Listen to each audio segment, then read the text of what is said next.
Hello, everybody. Welcome back for another video. Hope you're all doing well. Hope you're all doing absolutely fantastic and that you're all having a wonderful day. Don't forget to leave a like on the video. It's a free and easy way. Very easy. Just hit the like button to support the channel, and without any further ado, let's jump right into it. Something really weird is going on. Something incredibly weird is going on. I don't know what it is. I feel like we're at the doorstep of something relatively chaotic happening. The last few weeks, we have had an enormous, remember I told you around February, March, April, we had a lot of news revolving around Bitcoin and gold. Gold and Bitcoin. Bitcoin's going to pass by gold. Gold is moving up in price. Like this narrative kind of news of what Bitcoin is for and what Bitcoin will be used. And this is so-and-so. And then that lightly transitioned into like us getting, or heavily transitioning into hearing a lot of news about companies, corporations, institutions paying a lot more attention specifically to Bitcoin.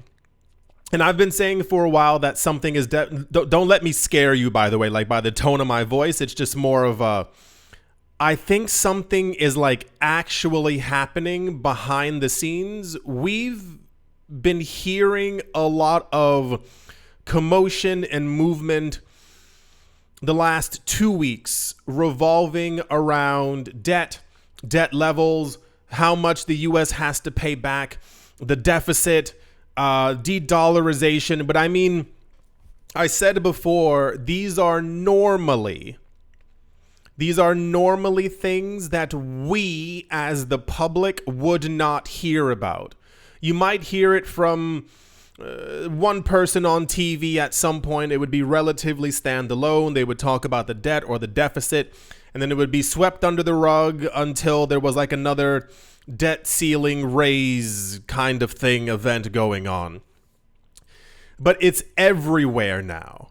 Everyone's talking about moving their assets out of the US, getting rid of the US dollar, that debt levels are way too high and aren't sustainable. Do you remember there was something from Jerome Powell? This was, oh gosh, I want to say February or March. Jerome Powell, who's the head of the Federal Reserve, said this was even before we were getting into discussions about QE or lowering the interest rate. He said the debt level is so unsustainable. He's actually scared to see like what the next couple of years, like you can find it. I'm paraphrasing, but he said like something destructive is going to happen to the US economy if things aren't like gotten under control. And then around, I want to say March as well. And I remember screaming when that happened in the video. We got information or news from the CEO of BlackRock. His name is Larry Fink. And he said openly, he said, if the US doesn't get its debt under control, Bitcoin is going to become the world reserve currency. These people don't say stuff like that out loud. It's something that might happen in the background. It's something that might take place amongst themselves as they're talking about where to hear. It's been at least 15 times over the last few months that like someone has like sounded alarm bells and everyone's like, this is getting really, really bad. You've even seen, multiple times in my titles of certain videos, I've had like the US dollar is done. People are de-dollarizing, like the US dollar is collapsing. It's not a joke. These people were talking about it in the news articles like, no, this thing is imminent. Like something is really heavily, terribly wrong and everyone needs to prepare. For some reason, every single arrow keeps pointing in the direction of Bitcoin as the answer for all of this. About 2 or 3 videos ago, I said, doesn't it seem so weird? Because historically, we've had debt deficit level conversations before, and we would normally hear, well, gold is the answer. Well, dive heavier into US bonds. Real estate's looking pretty hot comparative to the returns of the S&P 500. It was always something else. All the answers now, for some reason, are just Bitcoin.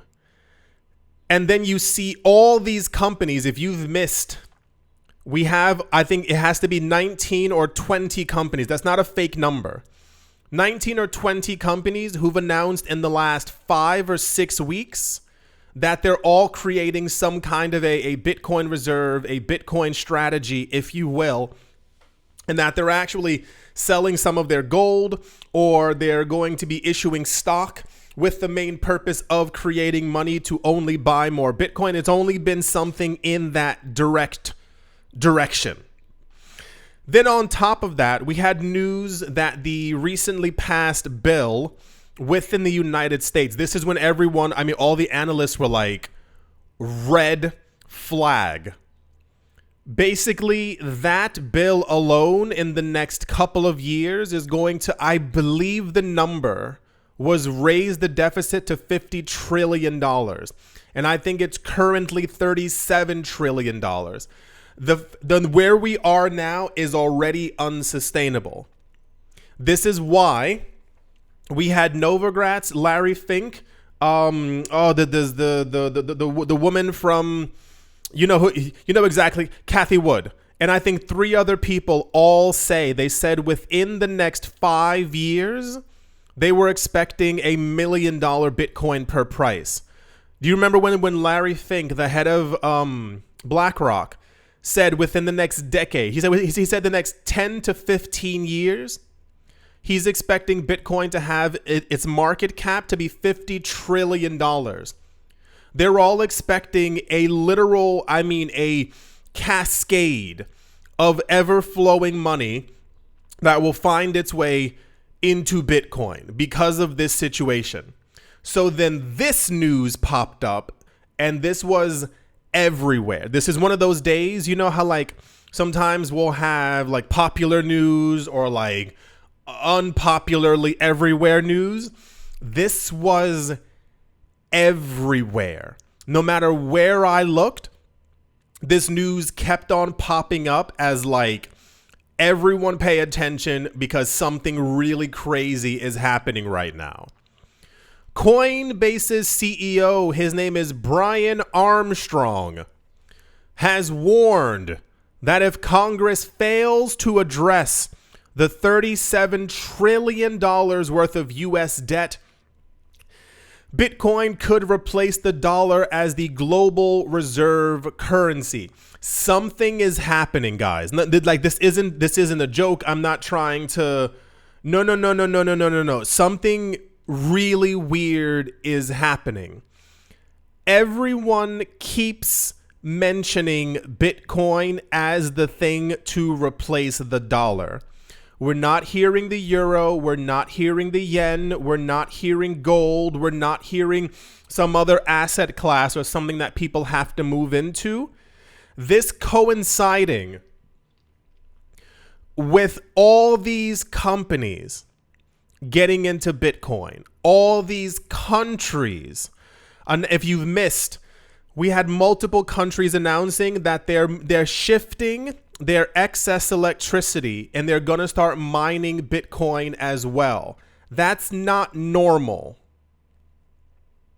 There are a plethora of other things. Many other countries before, if you have excess electricity, you normally sell it at like a pretty good rate to another country or, whatever the case might be. You sell your excess electricity for someone or a company or a country who needs it.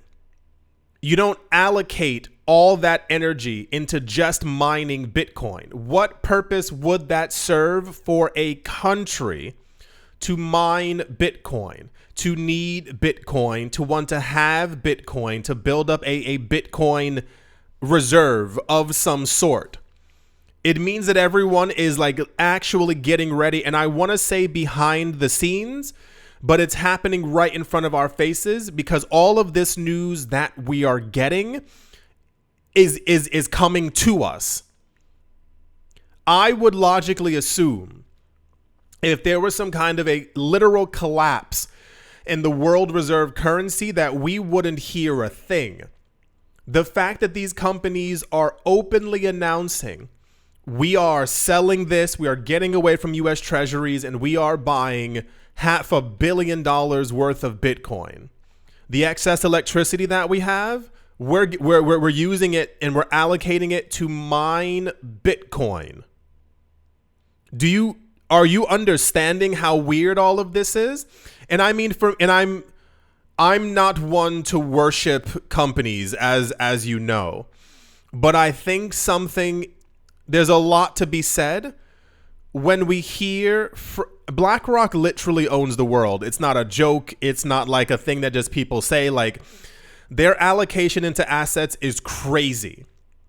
Them jumping into Bitcoin ETFs in 2024 was not random or haphazard, like I've said before. It was calculated completely. For these people to say out loud, we are like, and then for them to become the largest ETF issuer, quickest on the planet, to accumulate so much Bitcoin, and then to announce openly something's wrong with the United States debt. Bitcoin could become the world reserve currency, and Bitcoin's market cap is going to $50 trillion.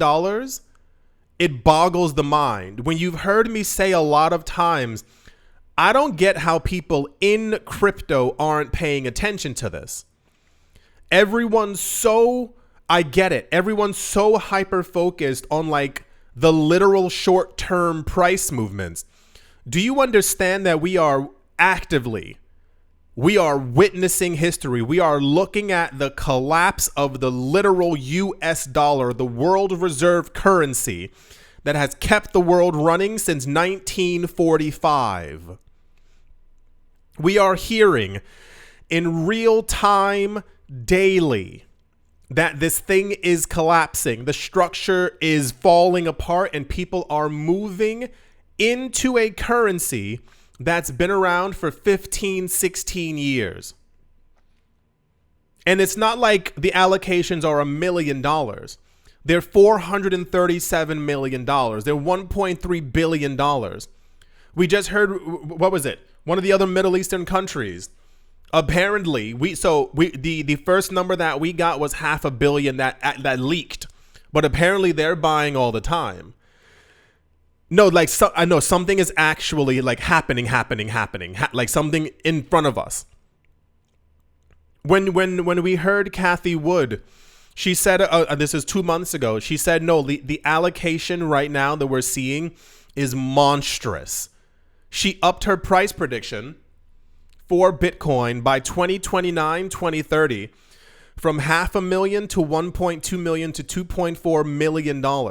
The amount of Bitcoin on crypto exchanges hasn't been this low in almost a decade.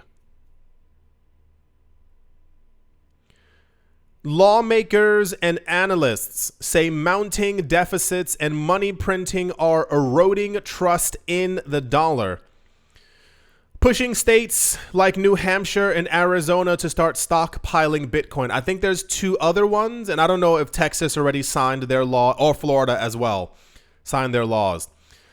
Experts, including 6 Nobel economists, warn that the bill that got passed by Trump, called the Big Beautiful Bill, could worsen inequality and debt.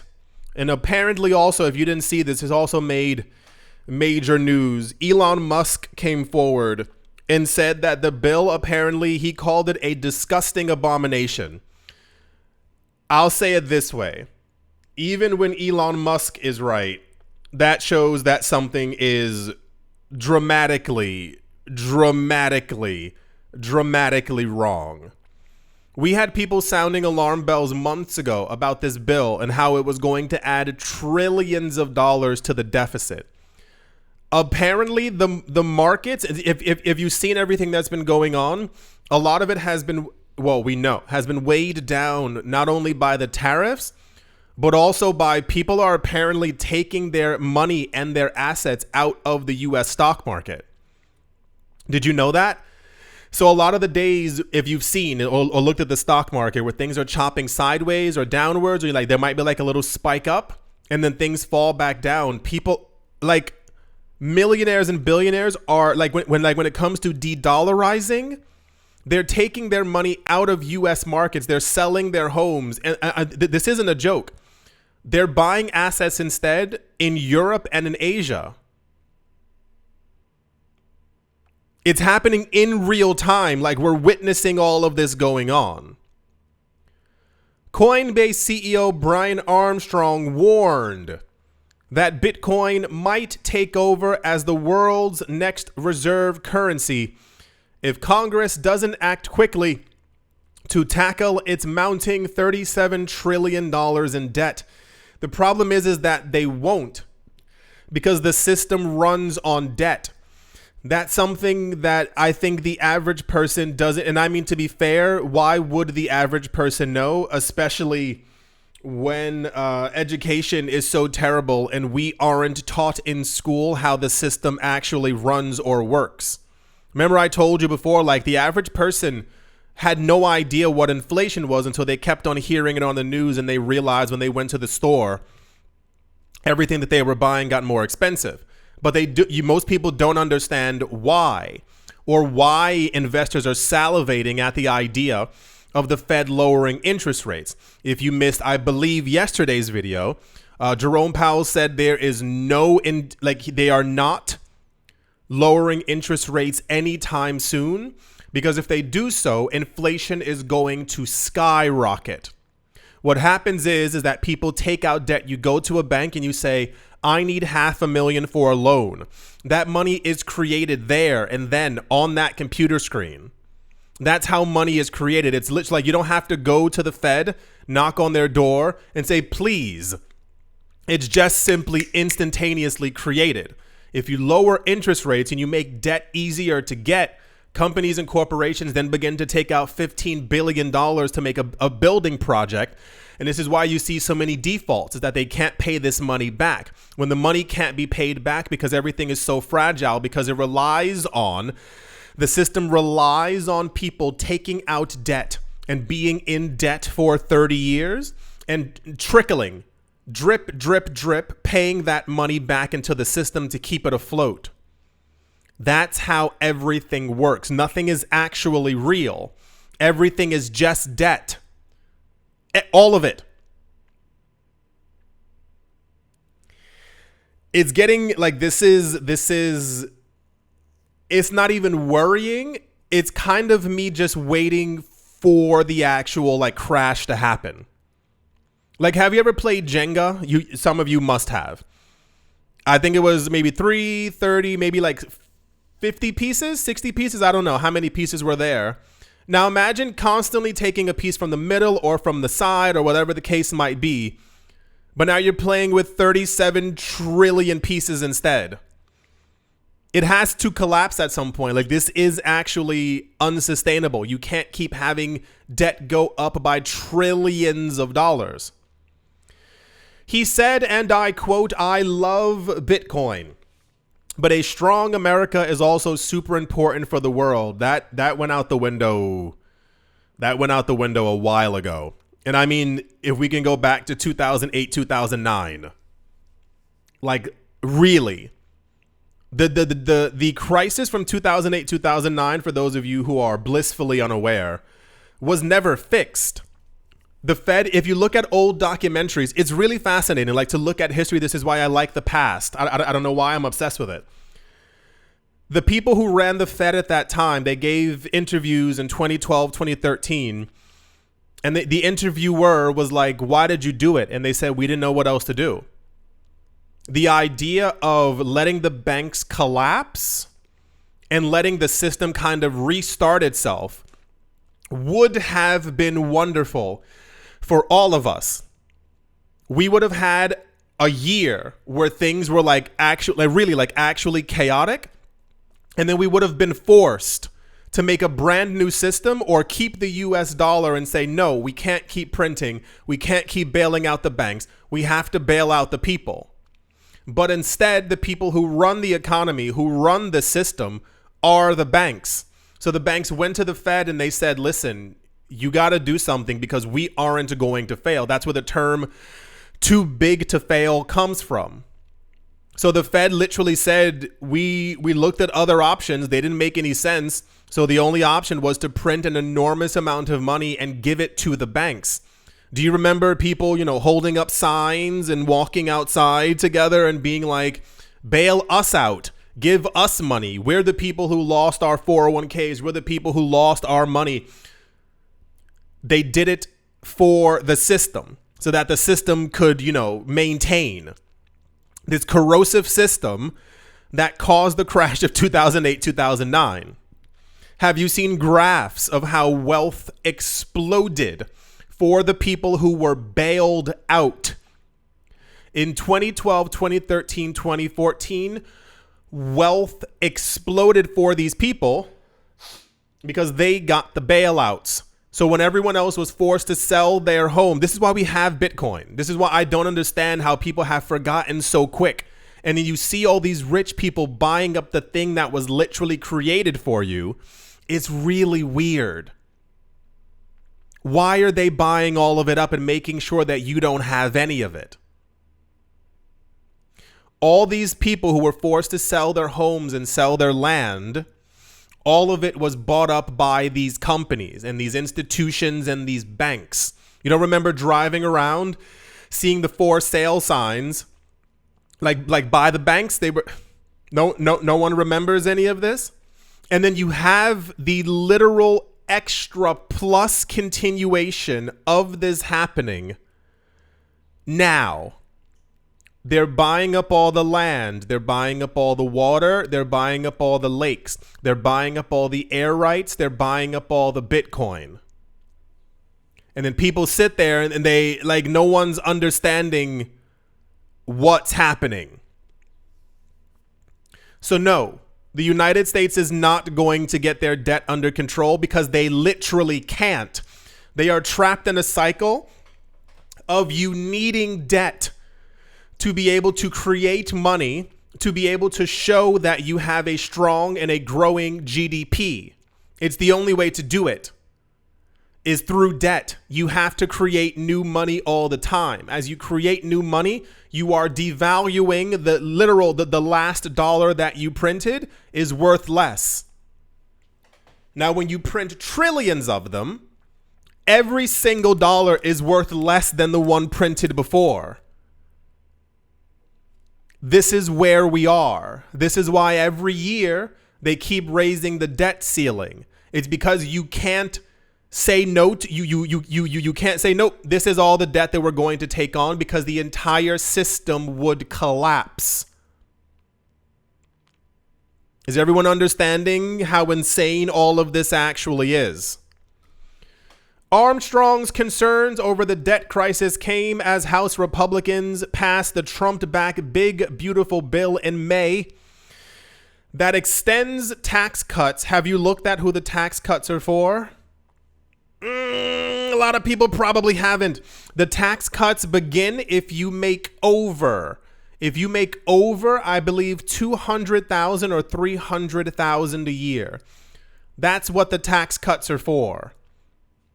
If you make, I believe, over $900,000 a year, that's when the real benefits of the tax cuts begin to kick in. How many of you are making over $900,000 per year? Because the tax cuts are happening for people who make over $900,000, that money has to be made up somewhere. Do you know where the extra money is being taken from? If you make less than $200,000 a year, the tax burden that was on those who make over $200,000 and $900,000 falls to the below $200,000 bracket. Look it up. This isn't a joke. I'm not making this up. Whenever things like this happen, I always like look deep into them because I'm like, there's always a twist in some form or manner. And by the time you get to, I believe, the lowest tax bracket between 20 to 25,000, like you're, and I air quote here, only making 20 to 25,000 per year, they have the highest tax increases.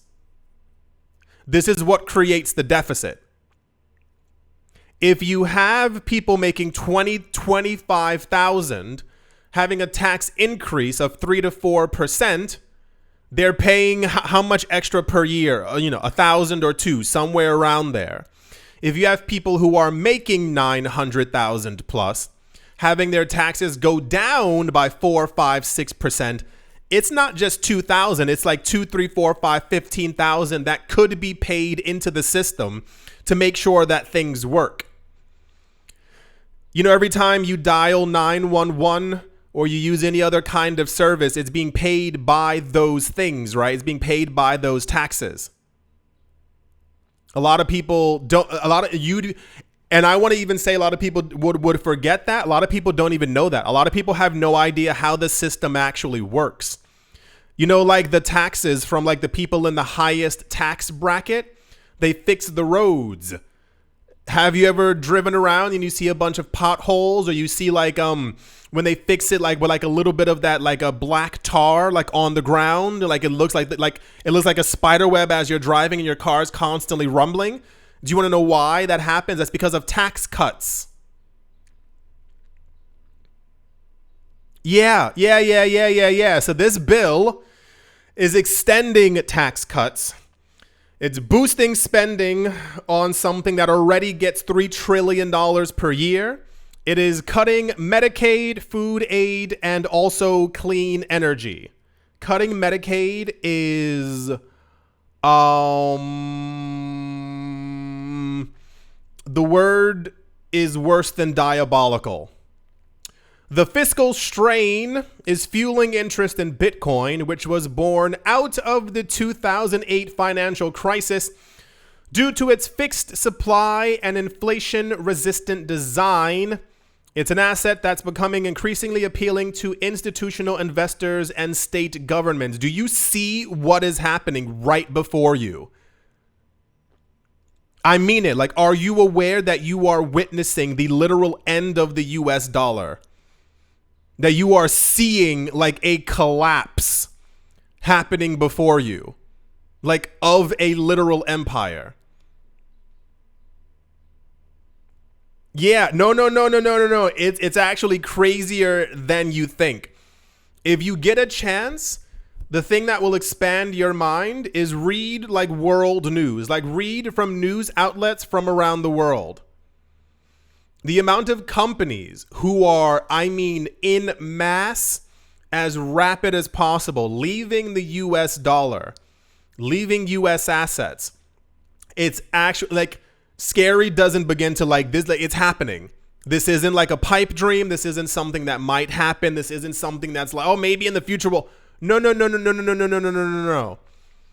In the next 5 to 10 years, I don't know if it's going to be Bitcoin, but it's not going to be the US dollar. So, as I said, this was incredibly popular news. There seems to be no stopping this momentum for where all of this is going. Make sure you continue to stay informed. Read and learn, and I mean it. Read other news outlets from around the world. You'll see that it's actually as bad as it seems. I think that's going to do it for this video. I do hope that you got something from this. I do hope that you've all enjoyed. I do hope you all are having a great day, morning, afternoon, evening, wherever you are, wherever the heck you might be. I do hope it is absolutely fantastic. Thank you all once again for watching. listening, liking, commenting, and supporting. And I will most certainly be talking to you all soon. See you.